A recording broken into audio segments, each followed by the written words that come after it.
Next up, we have the physical controls. So any company working solely remotely might have the ability to exclude some, but not all, of these controls by saying that the company does not have an actual office and therefore some of these controls do not apply.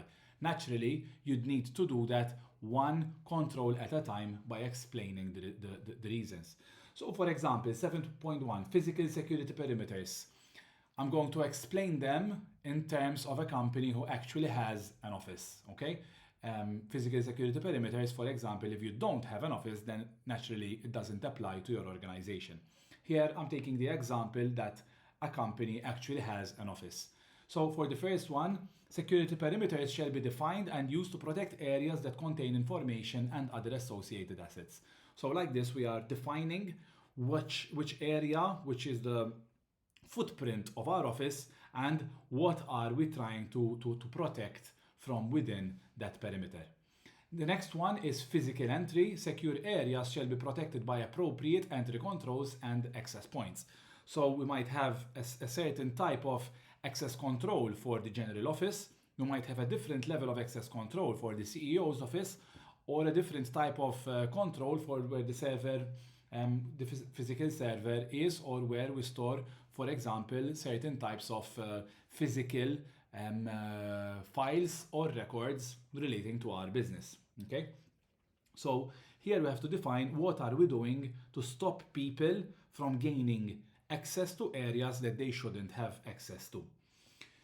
Next, we have securing offices, rooms and facilities. Physical security for offices, rooms and facilities shall be designed and implemented. So here we can consider elements like, for example, having a CCTV camera. We can consider having some type of intruder alarm system. We can employ an actual security guard if we have certain information that must be protected in a particular way. Okay, so what are we going to do to secure these different places within our organization? And then 7.4, we have the physical security monitoring.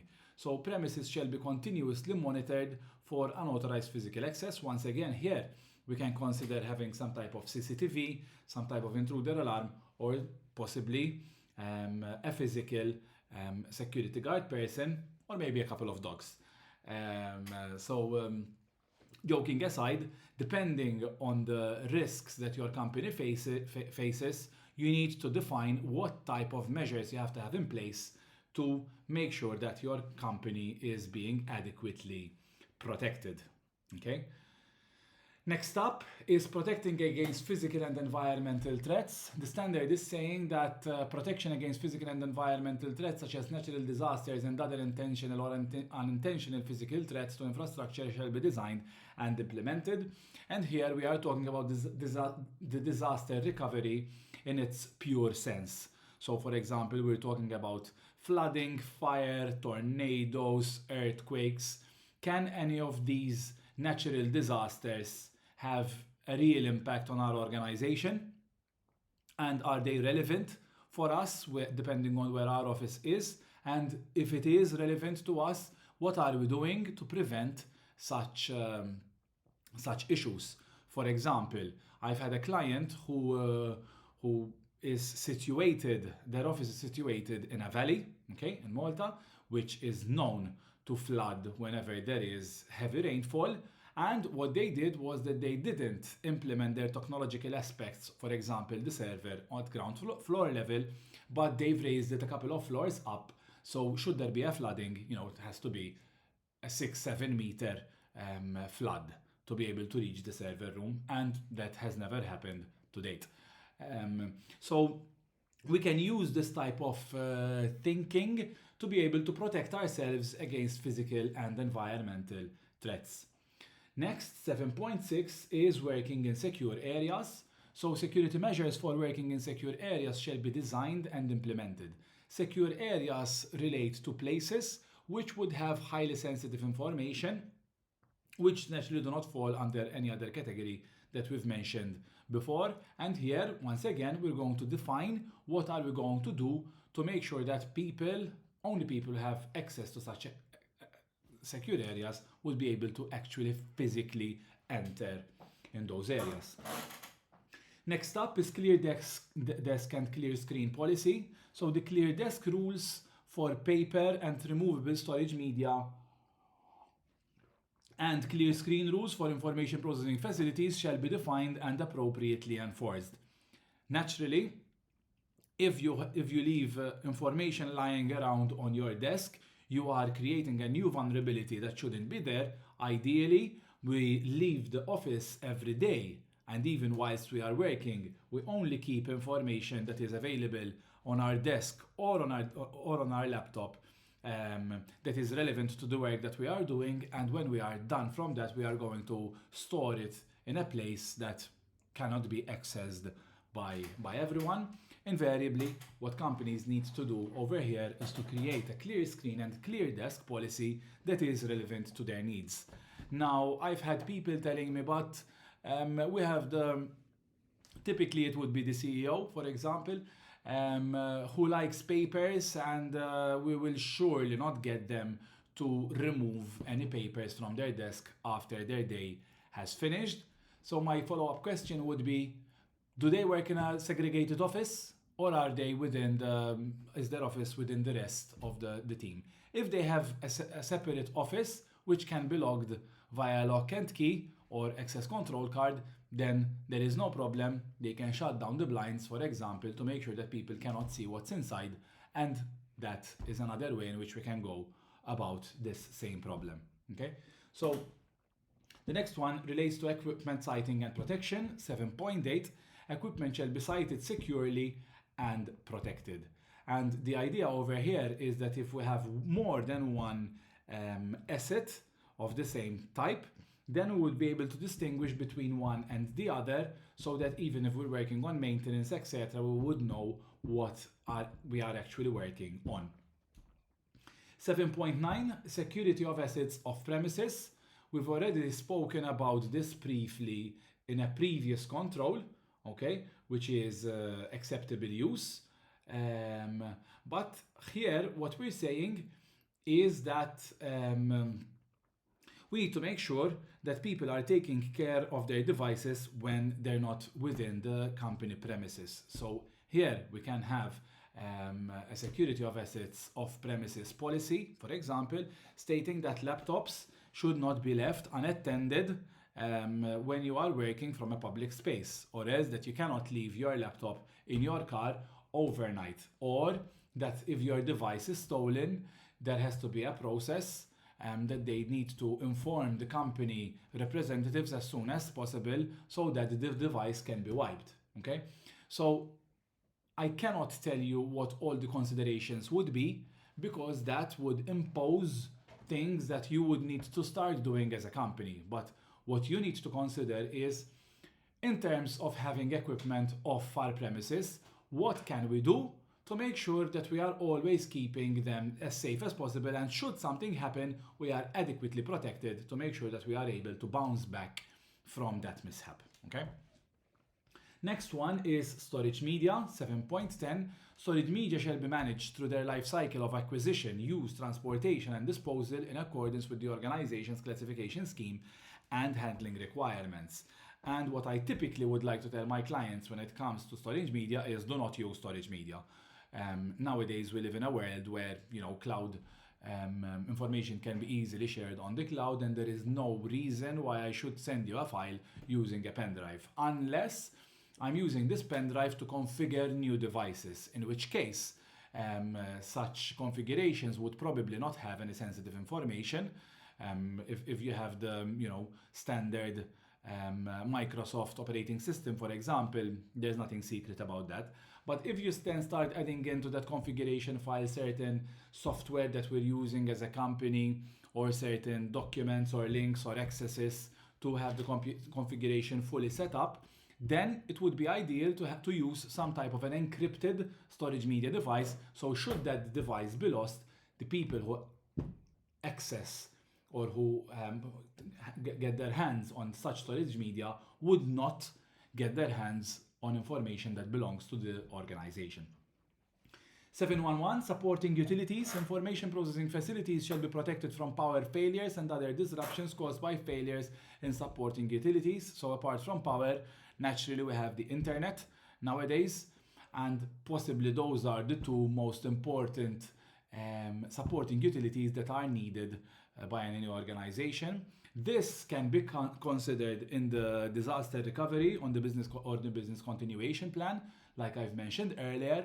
Having said that, when it comes to power, people typically would have two choices, actually for both of them, either power or the internet.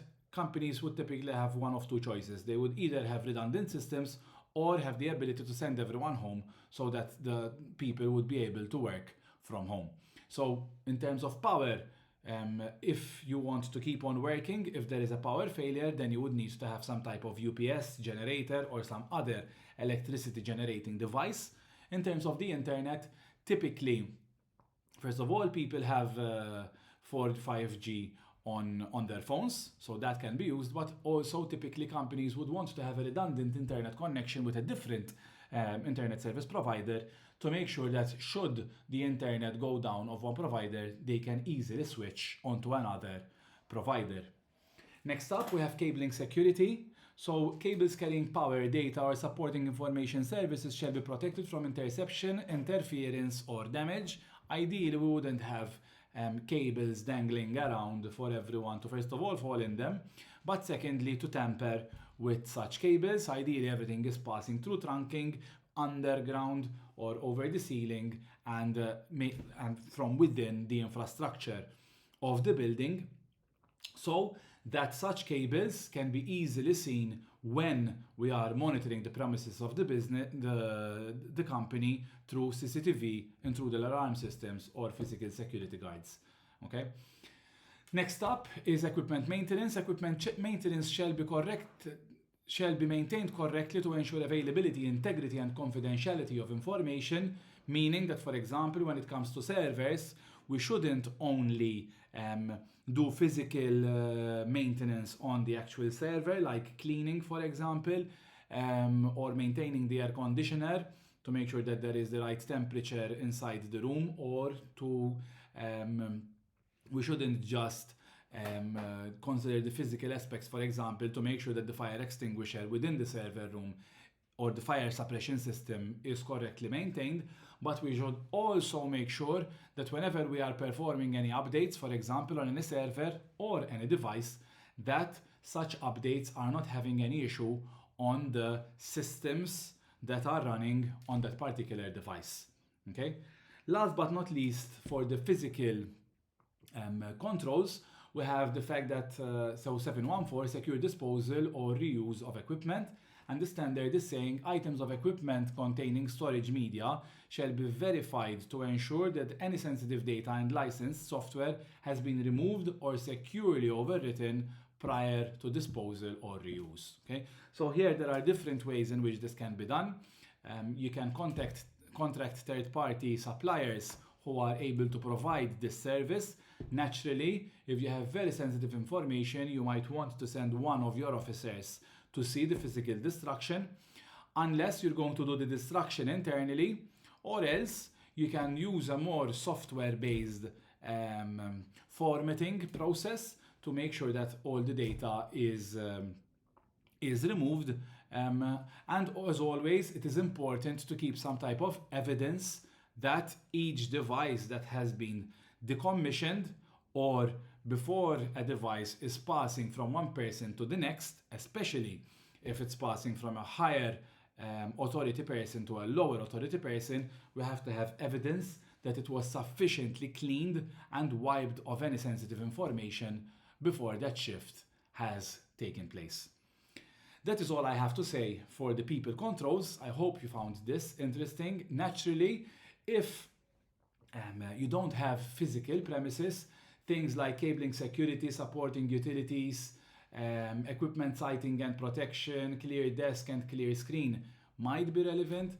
Working in secure areas, protecting against physical and environmental threats, some of these controls would not apply to your organization, and you can use your logic to determine which controls apply to your organization and which doesn't. And in the case then, so if you don't have an office, then a control like security of assets off premises becomes even more important, or another control that we've seen earlier, which is remote working. Those types of controls then would become even more important because day in, day out, people are actually not working from your offices and they are working outside. Okay?